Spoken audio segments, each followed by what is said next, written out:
ಉಬ್ಬಿರುವಂತಹ ಮೆದುಮೆದುವಾಗಿರುವಂತಹ ಪದರವಾಗಿರುವಂತಹ ಚಪಾತಿಯನ್ನು ಚಿಟಿಕೆ ಹೊಡೆದಷ್ಟೇ ಸುಲಭವಾಗಿ ಮಾಡಬೇಕಾ?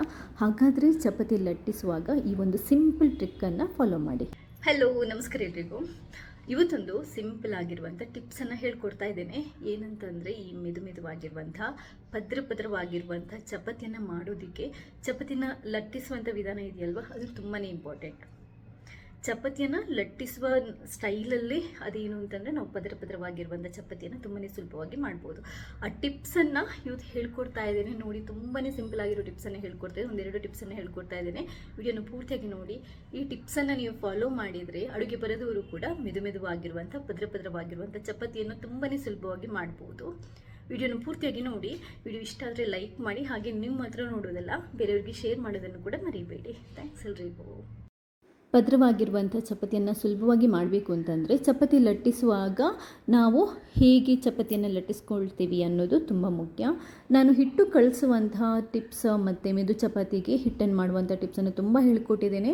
ನನ್ನ ಚಾನೆಲ್ನಲ್ಲಿ ಚಪಾತಿಗೆ ಸಂಬಂಧಪಟ್ಟಿರುವಂಥ ತುಂಬ ವಿಡಿಯೋಗಳಿದೆ, ಅದನ್ನು ನೋಡ್ಬೋದು. ಇವತ್ತಿನ ವಿಡಿಯೋದಲ್ಲಿ ನಾನು ಬರೀ ಪದರ ಚಪಾತಿಯನ್ನು ಮಾಡೋದಕ್ಕೆ ಲಟ್ಟಿಸುವಾಗ ನಾವು ಯಾವ ಟಿಪ್ಸನ್ನು ಫಾಲೋ ಮಾಡಬೇಕು ಅದಷ್ಟನ್ನು ಹೇಳ್ಕೊಡ್ತಾ ಇದ್ದೇನೆ. ನೀವು ಪದರ ಚಪಾತಿಗೆ ಹಿಟ್ಟನ್ನು ನೋಡಿ ಈ ಥರ ತುಂಬ ಮೆದುವಾಗಿ ನಾವು ರೆಡಿ ಮಾಡ್ಕೋಬೇಕಾಗುತ್ತೆ. ನೀವು ಬೇಕಾದರೆ ನನ್ನ ಚಾನೆಲ್ನಲ್ಲಿ ಆ ವಿಡಿಯೋಗಳನ್ನು ಸರ್ಚ್ ಮಾಡಿ ನೋಡ್ಬೋದು. ಹಿಟ್ಟನ್ನು ನಾನು ರೆಡಿ ಮಾಡ್ಕೊಂಡು ಇಟ್ಕೊಂಡಿದ್ದೇನೆ. ಇವಾಗ ನಾನು ಚಪಾತಿಯನ್ನು ಲಟ್ಟಿಸುವಂತಹ ವಿಧಾನವನ್ನು ನಿಮಗೆ ಹೇಳ್ಕೊಡ್ತಾ ಇದ್ದೇನೆ. ಮೊದಲಿಗೆ ನಮಗೆ ಅಂದರೆ ತುಂಬ ದೊಡ್ಡ ಚಪಾತಿ ಬೇಕು ಅಂತಂದರೆ ಉಂಡೆನ ಸ್ವಲ್ಪ ದೊಡ್ಡದು ಮಾಡ್ಕೋಬೋದು. ನಾನು ತುಂಬ ದೊಡ್ಡ ಚಪಾತಿಯನ್ನು ಮಾಡ್ತಾ ಇಲ್ಲ, ಮೀಡಿಯಮ್ ಸೈಜ್ ಚಪಾತಿಯನ್ನು ಮಾಡಿರೋದ್ರಿಂದ ಮೀಡಿಯಮ್ ಸೈಜ್ ಉಂಡೆಗಳನ್ನು ರೆಡಿ ಮಾಡ್ಕೊತಿದ್ದೇನೆ.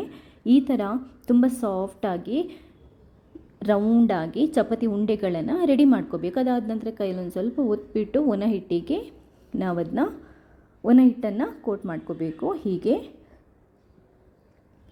ಅದಾದ ನಂತರ ಮೊದಲಿಗೆ ಒಂದು ರೌಂಡು ನಾವು ಚಪಾತಿಯನ್ನು ಲಟ್ಟಿಸ್ಕೋಬೇಕಾಗುತ್ತೆ.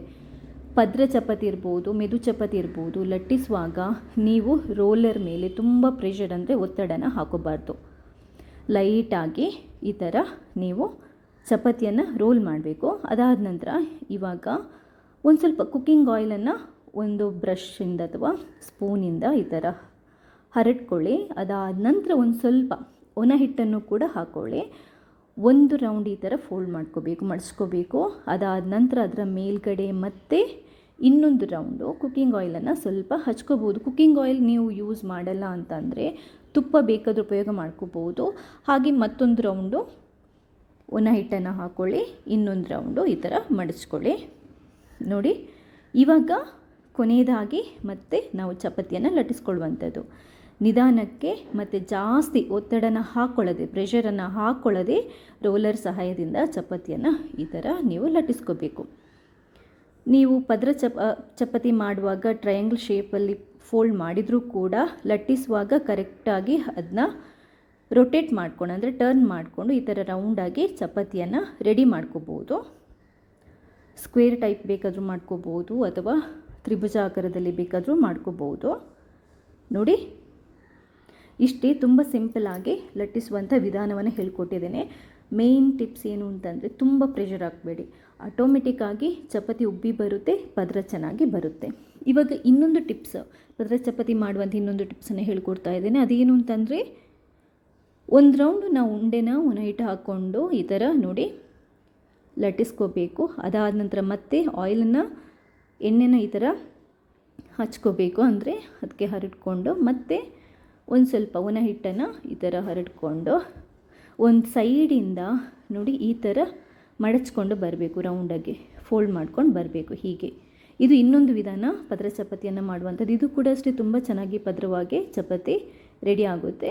ಮತ್ತೊಂದು ರೌಂಡ್ ಒಣ ಹಿಟ್ಟನ್ನು ಹರಡ್ಕೊಂಡು ಕೊನೆಯದಾಗಿ ನಾವು ರೌಂಡಾಗಿ ಲಟ್ಟಿಸ್ಕೊಳ್ಳುವಂಥದ್ದು. ನೋಡಿ, ಹೀಗೆ ನೀವು ಫಸ್ಟ್ ಅದು ಮಾಡುವಾಗ ಯಾವ ಥರ ಶೇಪ್ ಬಂದರೂ ಕೊನೆಗೇನು ಅಂತಂದರೆ, ಚಪಾತಿಯನ್ನು ಲಟ್ಟಿಸ್ಕೊಳ್ಳುವಾಗ ಎಲ್ಲ ಕಡೆಯಲ್ಲಿ ಕರೆಕ್ಟಾಗಿ ಪ್ರೆಷರ್ ಹಾಕ್ಕೊಂಡು ಅದನ್ನ ತಿರುಗಿಸ್ಕೊಂಡು ಅಂದರೆ ರೊಟೇಟ್ ಮಾಡಿಕೊಂಡು ರೋಲ್ ಮಾಡಿದರೆ ಸೂಪರ್ ಆಗಿರುವಂಥ ಚಪಾತಿಯನ್ನು ರೆಡಿ ಮಾಡ್ಬೋದು. ನೋಡಿ, ಲಟ್ಟಿಸ್ಕೊಂಡಾಗಿದೆ. ಈ ಎರಡು ಟಿಪ್ಸಲ್ಲಿ ನೀವು ಯಾವ್ದು ಬೇಕಾದರೂ ಫಾಲೋ ಮಾಡಿ, ಚಪಾತಿ ತುಂಬಾ ಚೆನ್ನಾಗಿ ಬರುತ್ತೆ. ನೋಡಿ ಇದೇ ಹಿಟ್ಟಿಂದ ನಾನು ಚಪಾತಿಯನ್ನು ಮಾಡಿರುವಂಥದ್ದು ಹೇಗೆ ಉಬ್ಬಿ ಬಂದಿದೆ ಅಂತ ತೋರಿಸಿದ್ದೇನೆ. ಹಾಗೆಯೇ ಎಷ್ಟು ಮೆತ್ತಗಾಗಿದೆ ಅನ್ನೋದು ಕೂಡ ತೋರಿಸಿದ್ದೇನೆ. ಚಪಾತಿಯನ್ನು ನಾನು ತುಂಬ ಚೆನ್ನಾಗಿ ಮಾಡ್ತೇನೆ. ಜಾಸ್ತಿ ಎಣ್ಣೆ ಹಾಕೋಬೇಡಿ. ಹಿಟ್ಟು ರೆಡಿ ಮಾಡ್ಕೊಳ್ಳುವಾಗ ಕೂಡ ಅಷ್ಟೇ, ಚಪಾತಿ ಕಾಯಿಸ್ಕೊಳ್ಳುವಾಗ ಕೂಡ ಅಷ್ಟೇ. ಈ ವಿಡಿಯೋ ಇಷ್ಟ ಆದರೆ ಲೈಕ್ ಮಾಡಿ, ಹಾಗೆ ನೀವು ಮಾತ್ರ ನೋಡೋದಲ್ಲ ಬೇರೆಯವರಿಗೆ ಶೇರ್ ಮಾಡೋದನ್ನು ಕೂಡ ಮರೆಯಬೇಡಿ. ಥ್ಯಾಂಕ್ಸ್ ಎಲ್ರಿಗೂ.